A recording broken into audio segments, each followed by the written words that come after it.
Assalamu alaikum wa rahmatullahi wa barakatuh once again. And against that beautiful nasheed, Ya Nabi Salam Alaikum, we are encouraged to even recite more durud, not limit it only to Friday, but increase our salawat and durud to Nabi Sallallahu Alaihi Wasallam on this day of Jummah. And being the day of Jummah, Alhamdulillah, it's our weekly Jummah Inspiration segment with the Jamiatul Ulama Tell. Alhamdulillah, once again, our respected, our honorable Mufti Hamza Farooqui with us this morning.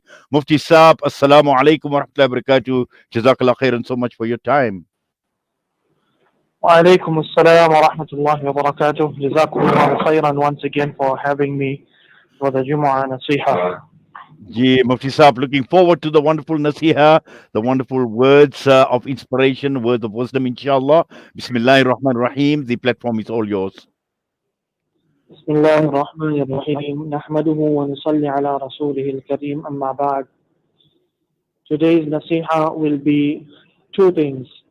Number one is muhasaba, taking a self-reckoning of ourselves.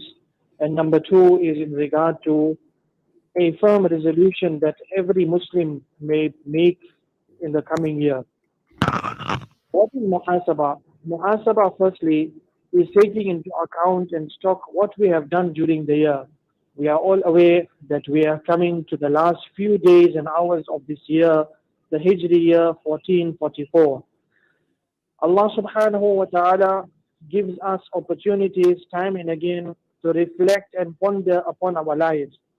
If we look into the life of a businessman, then we will find that he will have an annual year, an annual financial year, where he will see that, right, here I got my profits, there's my losses, where must I improve, what goods must I introduce into my business, etc., in order to boost my business and in order to become better.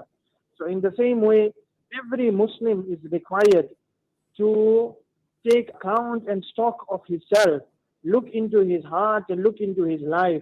What kind of good actions has he done? What has he stayed away from? What are the weaknesses? Where can he change himself to become a better Muslim? What actions can he bring into his life to connect himself to Allah subhanahu wa ta'ala? Become more closer to Allah subhanahu wa ta'ala.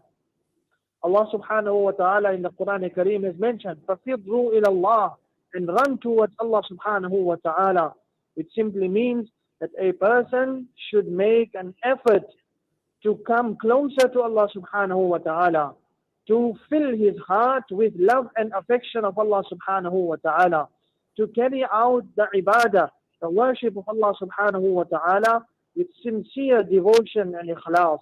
So a person is required to make muhasabah at the end of the year, or in fact, our mashayikh prescribe making muhasabah before we sleep every night. What have we done during the day? Did I perform my Fajr Salah? If I did, was it with Jama'ah? Was it without Jama'ah? For the woman form, did I wake up on time? Did I make my Fajr Qada? Did I read my Sunan, Nawafil, etc.? That for every Salah, we take into stock and account our own actions and ibadat.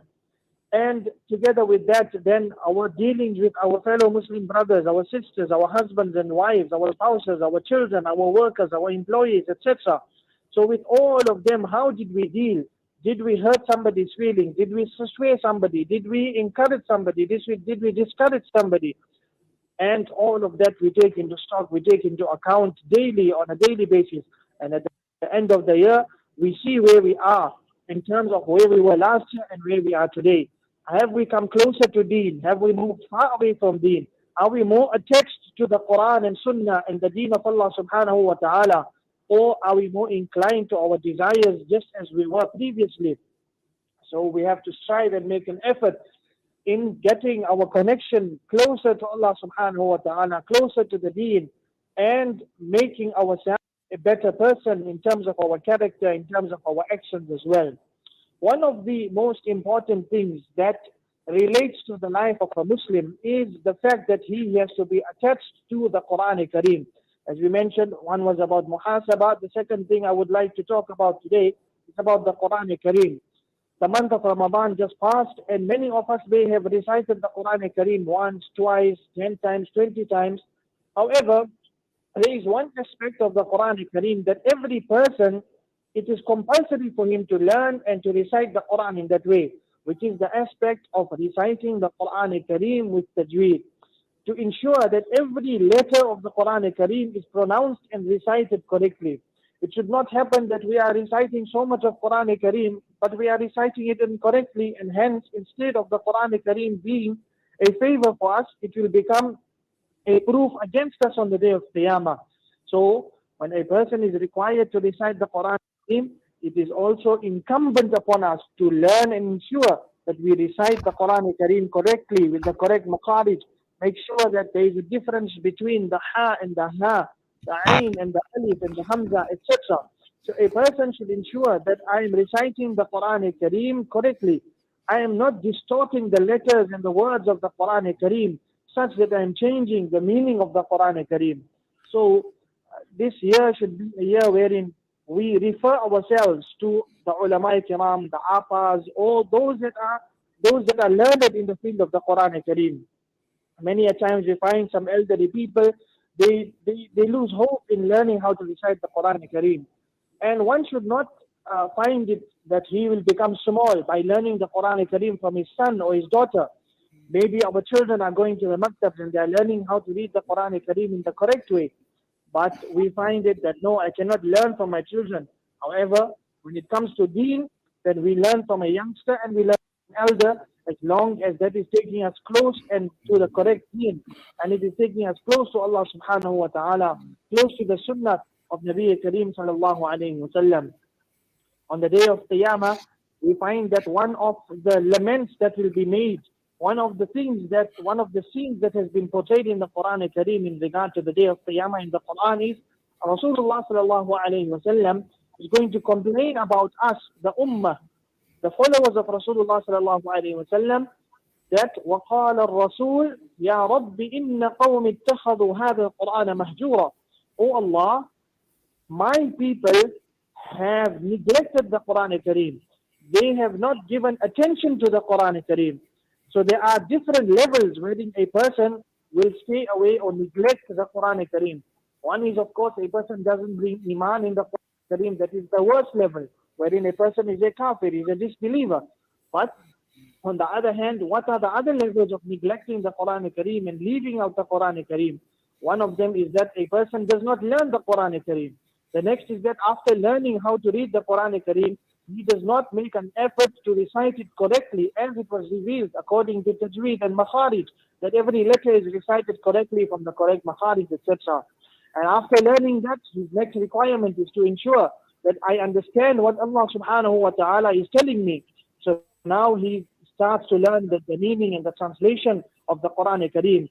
And then after that, it is making amal and practicing upon the Quran Kareem. I am reading the Quran Kareem. I am understanding what Allah Ta'ala is telling me. But how much of the Quran Kareem am I walking and talking in my life? And thereafter, of course, to propagate what a person is practicing and knows about. So these are various levels of negligence that we are involved in as far as the Quran Kareem is concerned. Let the following year be a year that we will begin to recite the Quran Kareem with meaning in our life.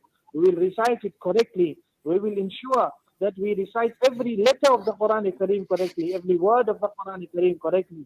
We will reflect and ponder upon the meanings and the words of the Quran Kareem, and we will become the Quran Kareem as far as our practical life is concerned. So to recap what we have said today, number one is muhasabah and stock taking of our lives, our actions as far as this year 1444 is concerned. How did we spend our Ramadan?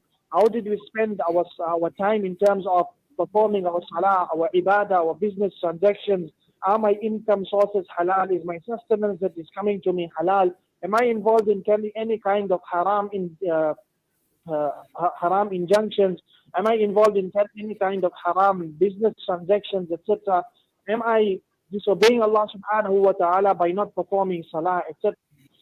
And of course, together with that, a person should try that he will connect and attach himself to the Quran Kareem the way he ought to attach himself to the Quran Kareem, and that the Quran Kareem becomes his practical life. May Allah subhanahu wa ta'ala grant each one of us the ability to understand and take stock of ourselves and change ourselves for the better from the following year. May from now onwards we make a firm resolution that we will never go back to our own life, and we will make sure that our tomorrow is better than our yesterday, our present is better than our past. وآخر دعوانا أن الحمد لله رب العالمين.